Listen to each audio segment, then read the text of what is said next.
TV पर रामायण देखकर रावण मतलब अरविंद त्रिवेदी बहुत भावुक हुए। क्या? तुझे कैसे पता? हेलो ऐप से। देख, ये है हेलो ऐप। जैसे ही आप हेलो ऐप डाउनलोड करते हो, ऊपर सर्च बार में हेलो ट्रेंड्स मिलेगा, जिसमें सभी ट्रेंडिंग न्यूज, वीडियोस, आर्टिकल्स मिलेंगे। उससे आप डे टू डे इन्फॉर्मेशन से अपडेट रख सकते हैं। ये तो बहुत अच्छा ऐप है। मैं अभी डाउनलोड करके खुद को अपडेट करती हूँ।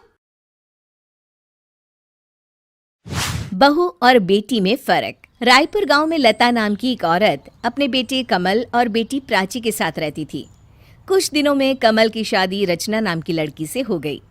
रचना ने घर में आते ही पूरा घर संभाल लिया, पर लता हमेशा अपनी बेटी और बहू में फर्क करती थी और इस कारण घर में अशांति का माहौल हो जाया करता था। सुनो बहू, आज तुम्हें और प्राची को मेरे साथ पड़ोस वाली सीमा के घर जाना है, तो तुम दोनों तैयार हो जाना। जी मम्मी जी। रचना और प्राची तैयार होकर अपने अपने कमरे से निकलती हैं। चलो मम्मी। हाँ, तेरी भाभी कहाँ रह गई रे? आ गई मम्मी जी, चलिए। रुको, ये क्या पहन कर जा रही हो बहू? क्या हुआ माँ जी? साड़ी ही तो पहनी है मैंने। हाँ, पर ये स्लीवलेस ब्लाउज क्यों पहन रखा है? अरे बदलो इसे रचना। पर मम्मी जी, प्राची ने भी तो स्लीवलेस सूट पहना है। अरे वो तो इस घर की बेटी है, पर तुम तो बहू हो। तुम्हारी नई नई शादी हुई है, सबकी नजर वहां तुम पर होगी, और मैं अपने घर का तमाशा नहीं बनाना चाहती। जाओ, कपड़े बदल कर आओ।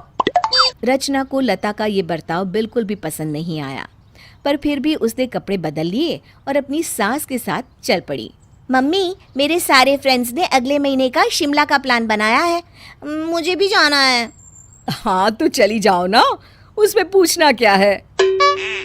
मम्मी जी, वो कल मेरी सहेलियाँ शाम का फिल्म देखने जाने का प्लान बना रही हैं, तो मैं भी जाऊं उनके साथ? बहुत दिन हो गए हैं मिले हुए। अरे नहीं बहू, रात में ऐसे फिल्म देखने मैं नहीं जाने दे सकती अपनी बहू को। अरे तुम्हें फिल्म देखने जाना है तो कमल के साथ चली जाओ। पर माँ जी, प्राची भी तो शिमला जाएगी ना, उसे तो आपने कुछ नहीं कहा। हाँ तो भाभी, मैं इस घर की बेटी हूँ और आप इस घर की बहू हो।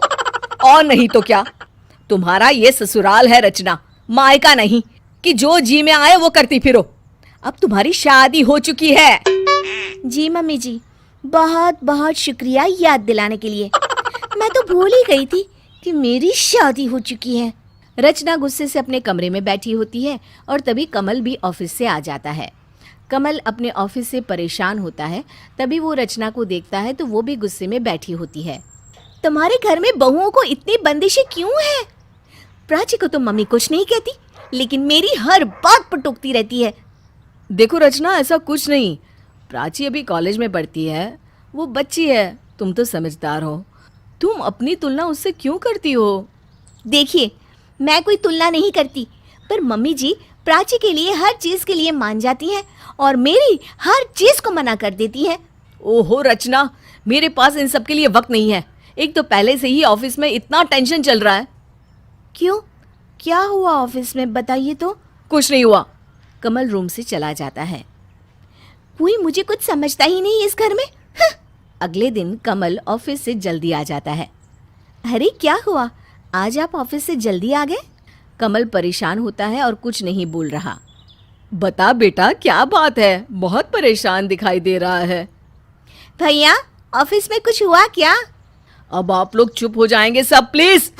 मेरे बॉस और मेरे बीच काम को लेकर झगड़ा हुआ और गुस्से में मैंने नौकरी छोड़ दी। क्या? तू नौकरी छोड़कर आ गया गुस्से में? भैया, कितनी अच्छी नौकरी थी आपकी। अरे कितनी अच्छी सैलरी थी। तो अब आप क्या करेंगे? नई नौकरी ढूंढूंगा, पर उसमें वक्त लगेगा, क्योंकि मेरे बॉस ने मुझे धमकी दी है कि वो मुझे कहीं और अच्छी नौकरी मिलने ही नहीं देगा। आप चिंता मत कीजिए, सब ठीक हो जाएगा। ये लीजिए, पानी पीजिए। देखता हूँ क्या होता है। कमल को कहीं भी नौकरी नहीं मिल रही होती है और जहाँ मिलती है वहाँ तनख्वाह कम होती है। कमल बहुत परेशान रहने लगता है, खाने पीने पर भी ध्यान नहीं दे पाता। रचना को ये देखकर बुरा लग रहा होता है। रचना खुद नौकरी करने का फैसला लेती है। कमल, मैंने इस नौकरी के लिए इंटरव्यू दिया था, मेरा सिलेक्शन हो गया है। अरे पर तुम क्यों नौकरी करोगी? रचना, मैं नौकरी ढूंढ रहा हूँ ना। आप ढूंढिए ना नौकरी, पर देखिए अगर कहीं कम तनख्वाह की भी नौकरी मिल रही है ना, तो आप उसे ज्वाइन कर लीजिए। उसमें हिचकिचाइएगा मत, क्योंकि हम दोनों कमाएंगे तो घर के लिए पूरा पड़ ही जाएगा। लता को रचना का नौकरी करना बिल्कुल पसंद नहीं आता। बहू, तुम ये नौकरी नहीं करोगी? हाँ। क्यों मम्मी जी, ये मेरा भी घर है और इस घर की परेशानियों को हल करना मेरी भी जिम्मेदारी है। कमल की मदद करने के लिए प्राची है। वैसे भी इसका ये आखिरी साल है, 2 महीने बाद इसकी भी नौकरी लग जाएगी। मम्मी जी, आपने अपनी बहू और बेटी के लिए इतने अलग अलग नियम क्यों बना रखे हैं? क्यों बहू वो सब नहीं कर सकती जो बेटी कर सकती है? मैंने फैसला कर लिया है कि मैं नौकरी करूंगी। ठीक है, जो मर्जी आए वो करो।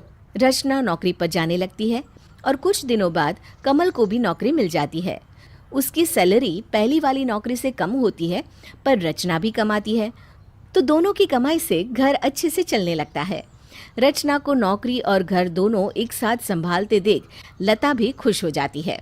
मुझे माफ कर देना बहू, मैंने तुझे कभी भी अपनी बेटी नहीं समझा, पर आज मैं कहती हूँ कि तू भी प्राची की तरह मेरी बेटी है और आज से तुम में और उसमें कोई फर्क नहीं करूँगी मैं। ये सुनकर सब खुश हो जाते हैं।